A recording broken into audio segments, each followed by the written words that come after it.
How do you come down on this argument of, Right. well, the only ones that really make out electronically are banks?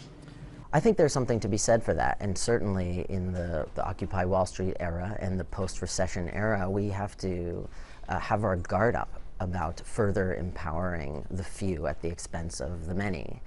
So that's a legitimate worry, but I think when people say, I love cash because it's so cheap and free and no one's skimming off the top, there are costs to that. You just can't see it easily. But somebody had to pay the Brinks or Loomis truck guys to bring it there, or the GS4 security people to secure the place. There's hazard in walking around with all that cash, and the merchant that you visited, they have to pay for security cameras watching the teller so they don't skim off the top. There are further costs to cash. You just don't necessarily feel them. When it comes to bank fees, the other thing to think about in the digital future, and this isn't 6 months from now, this is 6 and especially 16 years from now, when people are transacting through their phones, right? So one gentleman I profile in the book is an electronics repairman in the slums of Delhi. And he used to have to get money to his parents in the countryside by riding a bus a day and a half there, a day and a half back. 3 days away from income generation. He had to pay someone to look after his shop. He had to pay someone to make sure that his tea canister full of money in his little apartment also wasn't stolen. Huge cost, huge risk to him to get a very modest amount of money to his impoverished family members in the countryside. Now he can essentially just text that money to them. They receive a text message that says, like you've got mail, except you've got funds. And they go to a local merchant, they pull out the funds with a little bit of texting back and forth, and now they have money with which to buy sugar, cooking oil, seeds, etc. Right? I asked him these very questions. Well, what about the fee that the software company is skimming off the top, and the bank that is behind this whole interaction? They're skimming a little off the top, let alone the fact that now you're vulnerable to hackers. These are the reflex concerns that an American audience has to these kind of ideas. And he looked at me like I had just either arrived from Mars or not at all listened to what he had just described to me about how his life was versus how it is now. And of course, he was far too polite to say so.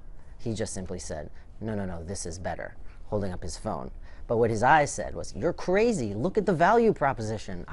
This whole 3 days there, 3 days back experience and the risk and the financial cost of that, it's a no-brainer. So that's when, these startups or these banks or these credit card companies that are innovating new products for us, of course we need to be vigilant about privacy and about unfair fees. But if the value proposition is there, we will adopt these tools, not because we're suckers, but because we can be savvy consumers.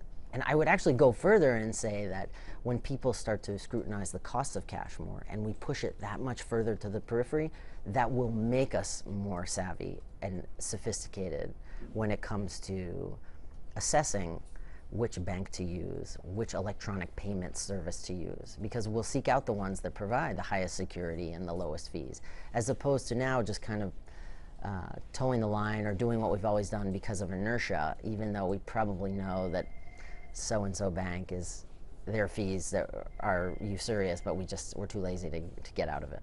So my year of living cashlessly, it wasn't so hard, except for those handful of occasions when it was totally impossible, right? So paying the babysitter one night, I'm not going to rip her off at the expense of my literary experiment.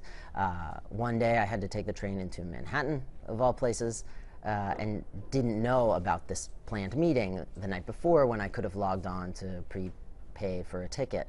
So jumping on the train, New Jersey Transit train bound for Manhattan, you have to pay with these rectangular slips of paper or little plugs of metal, or you can't ride along.